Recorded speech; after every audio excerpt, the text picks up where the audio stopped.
नमस्कार दोस्तों, मैं अर्जुन आपका स्वागत करता हूं स्टडी बाय अर्जुन के यूट्यूब चैनल में। तो दोस्तों आज की हमारी क्लास है मौलिक अधिकार के बारे में। जो है दोस्तों आज की हमारी दूसरी क्लास है। तो दोस्तों वीडियो को अंत तक जरूर देखना ताकि सभी क्वेश्चन जो है आपको आसानी से याद हो जाएं। साथ ही दोस्तों अगर आप हमारे चैनल पर पहली बार आएँ तो हमारे चैनल को भी सब्सक्राइब कर लीजिएगा, साथ ही बेल आइकन को प्रेस कर लीजिएगा ताकि हमारे आने वाले वीडियो का नोटिफिकेशन जो है आप तक पहुंचता रहे। चलिए दोस्तों वीडियो को स्टार्ट करते हैं। तो आज की क्लास में हम जानेंगे मौलिक अधिकार के बारे में और आज की होती है हमारी दूसरी क्लास। तो दोस्तों कल की क्लास का हम 2 मिनट रिवीजन कर लेते हैं और इसके बाद आगे की बात करेंगे। तो दोस्तों कल की क्लास में हमने पढ़ा था कहाँ से पढ़ा था कि जब हमारा मूल संविधान बना था 26 नवंबर 1949 को, तो हमारे मूल संविधान में जो है दोस्तों 7 मौलिक अधिकार थे, लेकिन वर्तमान में थे 6 मौलिक अधिकार। तो 7वां कौन सा समाप्त कर दिया गया था? जो एक संपत्ति का अधिकार हुआ करता था, जिसको आर्टिकल 19 बन के ऐप और आर्टिकल 31 में रखा गया था। लेकिन एक संविधान संशोधन किया गया था, यानी 44वां संविधान संशोधन अधिनियम 1978 के द्वारा जो है आर्टिकल 19 बन ऐप और आर्टिकल 31 को जो है समाप्त करके एक नया आर्टिकल बनाया गया था, आर्टिकल 300 के। इसको जो है संविधान के भाग बारह में जो है शामिल कर दिया गया था। और साथ ही जो संपत्ति का अधिकार था, इसको जो है वैधानिक अधिकार यानी लीगल राइट्स जो है बना दिया गया था। यानी अगर किसी पिता के जो है 4 संतान है तो चारों को जो है उसकी संपत्ति में बराबर का अधिकार है, यानी बराबर के हकदार हैं। इसके बाद हमने दोस्तों आर्टिकलों के बारे में बात की थी, आर्टिकल 12 की बात की थी। आर्टिकल 12 में जो है राज्य की परिभाषा यानी देश की परिभाषा के बारे में बात की गई थी। जैसे भारत सरकार, संसद, राज्य सरकार, विधान राज्य विधानसभा, स्थानीय निकाय और अन्य निकाय, ये सभी जो है मिलकर राष्ट्र को यानी देश को जो है परिभाषित करते हैं। आर्टिकल 13 में कहा गया था यानी राज्य यानी संसद जो है कोई भी ऐसा कानून नहीं बनाएगा जिससे मूल अधिकारों का उल्लंघन हो। अगर कोई ऐसा कानून बनता है या बनाया भी जाता है तो वह स्वतः ही समाप्त हो जाएगा या जीरो हो जाएगा। इसीलिए आर्टिकल 13 को जो है क्या कहा गया था? आर्टिकल 13 को कहा गया था सजग प्रहरी या मूल अधिकारों का गारंटर। तो ये आपको याद रखना है। साथ ही आर्टिकल 14 की यदि बात की गई थी तो आर्टिकल 14 जो है हमारे पहले मौलिक अधिकार में आता है, यानी जो हमारा पहला मौलिक अधिकार था समानता का अधिकार, यानी समानता या समता का अधिकार, जिसमें आर्टिकल 14 से 18 तक हमें पढ़ना था। तो आर्टिकल 14 की यदि बात की जाए तो इसमें कहा गया था दोस्तों यानी विधि के समक्ष समानता एवं समान संरक्षण। यानी विधि के समक्ष समान एवं समान संरक्षण मतलब कानून की नज़र में जो है सभी समान है। गरीब हो, अमीर हो, छोटी जाति का हो, बड़ी जाति का हो, या कोई भी हो, A to Z, या चाहे राष्ट्रपति हो या प्रधानमंत्री हो, कानून के रूप नज़र में जो है सभी समान थे। लेकिन 3 आर्टिकल ऐसे थे जो कि आर्टिकल 14 का उल्लंघन करते थे। पहला आर्टिकल था आर्टिकल 361। आर्टिकल 361 जो है राष्ट्रपति पे राज्यपाल को जो है विशेष अधिकार देता है कि ये जब तक अपने पद पर रहेंगे इन पर जो है कोई भी कानूनी कार्रवाई नहीं की जाएगी, चाहे इन पर जो है कोई भी केस लगाओ। अगर इनको जो है किसी मामले में दोषी पाया जाता है तो पहले जो है इनको इनके पद से हटाया जाएगा, उसके बाद इन पर कानूनी कार्रवाई की जाएगी। फिर आर्टिकल 105 था और 194।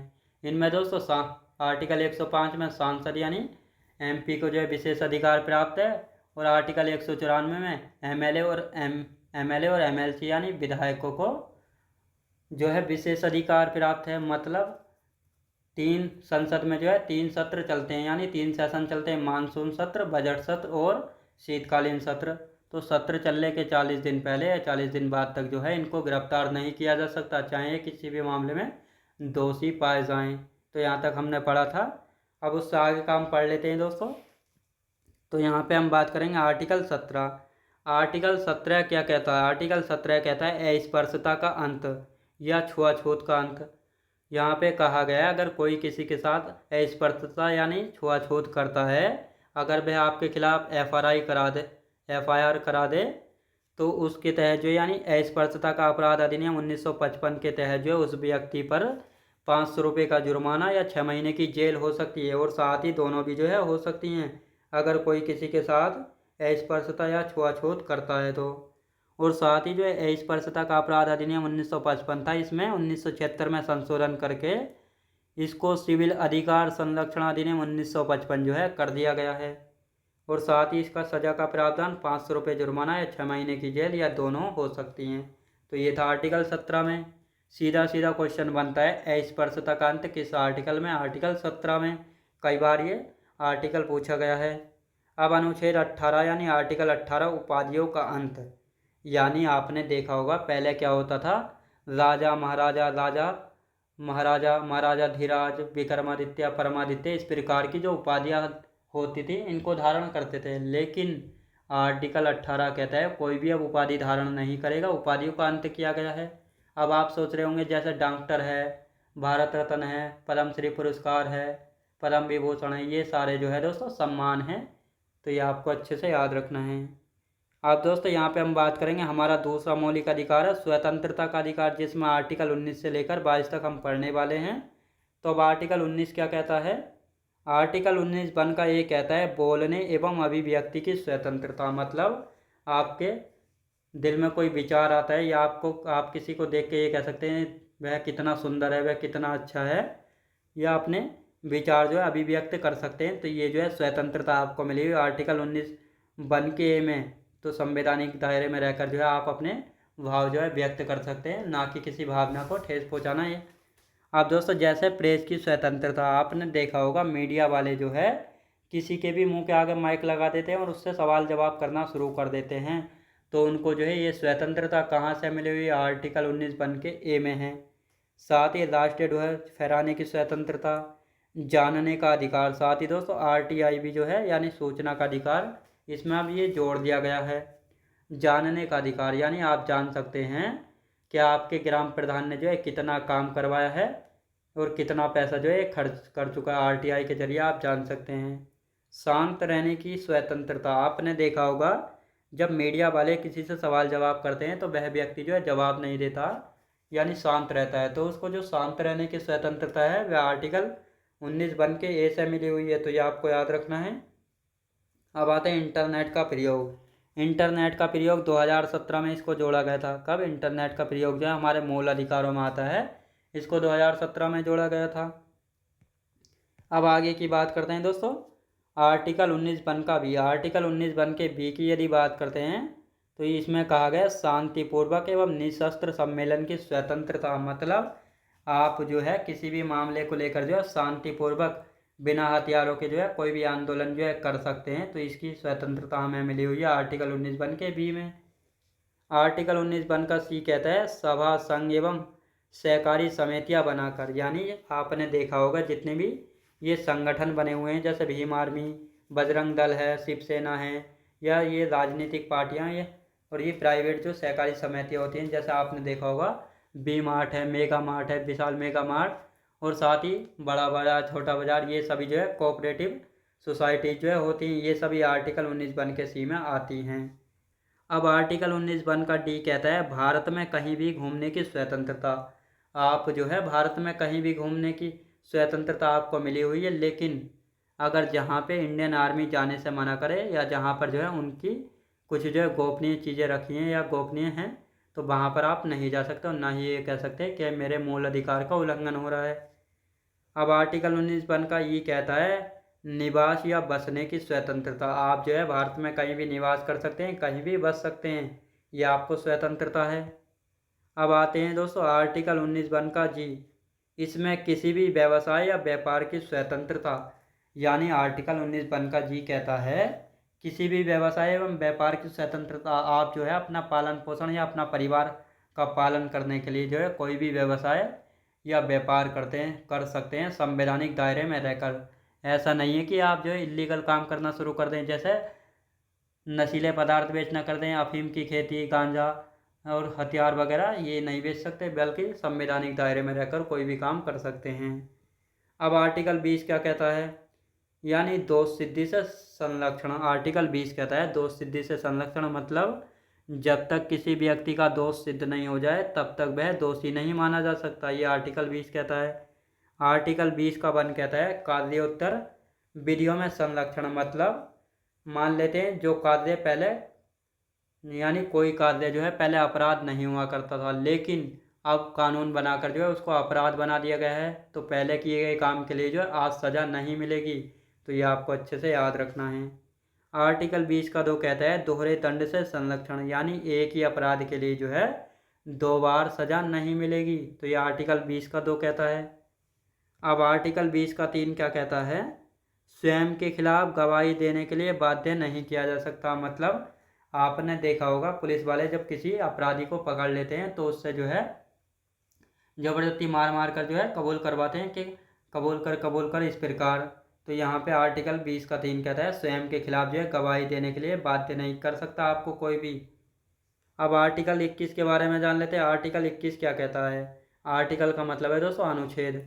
आर्टिकल 21 कहता है प्राण एवं दैहिक स्वतंत्रता का संरक्षण। अब आर्टिकल 21 में हमें कौन कौन से अधिकार मिले हुए हैं?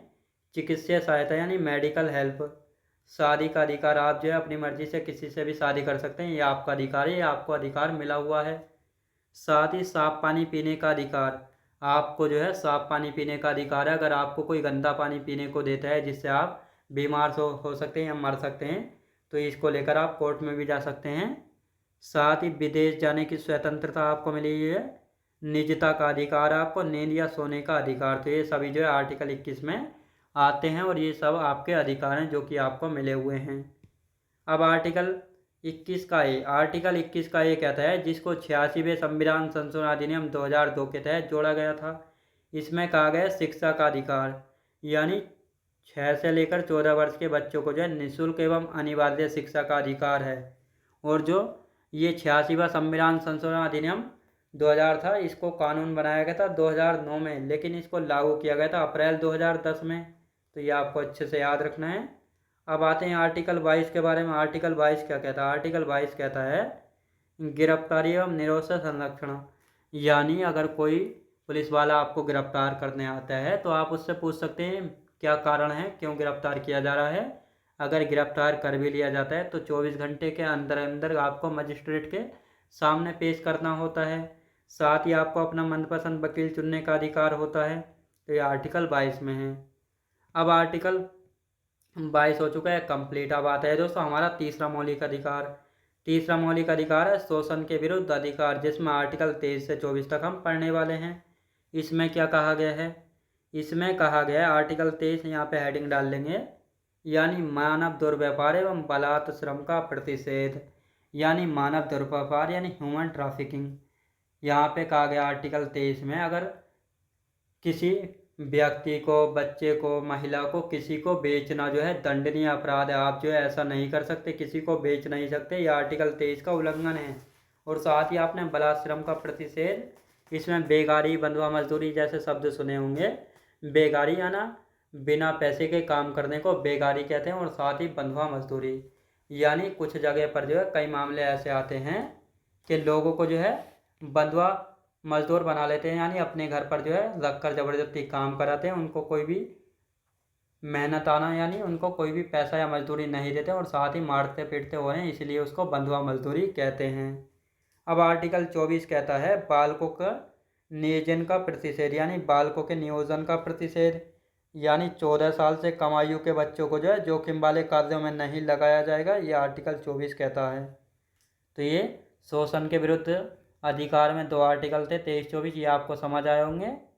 अब यहाँ पे हम बात करेंगे हमारा चौथा मौलिक अधिकार है धार्मिक स्वतंत्रता का अधिकार, जिसमें आर्टिकल 25 से लेकर 28 तक हम पढ़ने वाले हैं। अब दोस्तों यहाँ पे हम बात करेंगे आर्टिकल 25, ये क्या कहता है? अंतःकरण आदि की स्वतंत्रता, यानी आप जो है स्वतंत्र हैं, आप जो है किसी भी धर्म को मान सकते हैं, चाहे इस्लाम धर्म को, सनातन धर्म को, ईसाई धर्म को, पारसी धर्म को, जैन धर्म को, बौद्ध धर्म को, किसी भी धर्म को आप मान सकते हैं, ये आपके ऊपर है, आप बिल्कुल स्वतंत्र हैं। और साथ ही जो सिख धर्म में कृपान धारण करते हैं वे इसी आर्टिकल 25 के तहत जो है करते हैं। अब आर्टिकल 26 क्या कहता है? धार्मिक कार्यों के प्रबंधन की स्वतंत्रता, यानी जो धार्मिक कार्य होते हैं उनके प्रबंधन की स्वतंत्रता किसको प्राप्त है? यानी आपने देखा होगा जैसे मंदिर होते हैं, गुरुद्वारे होते हैं, तो मंदिर समिति, गुरुद्वारा समिति, इनका काम होता है धार्मिक कार्यों के प्रबंधन की स्वतंत्रता। तो ये पूरी कमेटी को स्वतंत्रता दी जाती है, ना कि एक व्यक्ति को। आर्टिकल 27 धार्मिक अभिवृद्धि हेतु कर से मुक्ति, यानी दान किए गए पैसे पर कोई भी टैक्स यानी कर नहीं लगेगा। आर्टिकल 28 क्या कहता है? आर्टिकल 28 कहता है शिक्षण संस्थाओं के बारे में स्वतंत्रता, मतलब जिन शिक्षण संस्थाओं को जो है राज्य सरकार द्वारा संचालित या किसी भी शिक्षण संस्थान में किसी विशेष धर्म की शिक्षा नहीं दी जाएगी। यानी यहाँ पे कहा गया है आर्टिकल 28 में राज्य द्वारा संचालित किसी भी शिक्षण संस्थान में किसी विशेष धर्म की शिक्षा नहीं दी जाएगी। मतलब जिस शिक्षण संस्थान के टीचरों को राज्य सरकार से पैसा आता है तो उन शिक्षण संस्थानों में जो है किसी विशेष धर्म की शिक्षा नहीं दी जाएगी। अभी दोस्तों यूपी में बहुत सारे मदरसे बंद किए गए हैं क्योंकि उन मदरसों के टीचरों को जो है सैलरी राज्य सरकार से आती थी, लेकिन उन शैक्षणिक संस्थानों में जो है केवल एक धर्म की शिक्षा दी जाती थी, तो इसलिए उनको बहुत जो है बंद कर दिया गया है। तो ये आपको पता होना चाहिए और आप इनको सबको अच्छे से जो है याद कर लेंगे। तो आज की क्लास हमारी यहीं तक रहेगी। कल की क्लास में हम जानेंगे हमारा 5वां मौलिक अधिकार बचा है सांस्कृतिक एवं शैक्षिक अधिकार, जिसमें आर्टिकल 29 और 30 को, 6वां मौलिक अधिकार है हमारा संवैधानिक उपचारों का अधिकार, जो कि आर्टिकल 32 है, जिसके द्वारा जो है सुप्रीम कोर्ट 5 रिट जारी करता है। और साथ ही आर्टिकल 32 को डॉक्टर BR अम्बेडकर साहब ने जो है क्या कहा था? संविधान की आत्मा एवं हृदय कहा था। तो ये आपको याद रखना है। छोटे छोटे पॉइंट ये आते हैं एग्जाम में, बार बार पूछे गए हैं, तो इनको आप अच्छे से याद कर लेंगे। तो कमेंट बॉक्स में जो बताइएगा आपको क्लास की क्वालिटी कंटेंट वगैरह कैसा लगा। अगर आप हमारे चैनल पर पहली बार आएँ तो हमारे चैनल को भी जो है सब्सक्राइब कर लीजिएगा। चलिए दोस्तों, मिलते हैं नेक्स्ट वीडियोज़ में।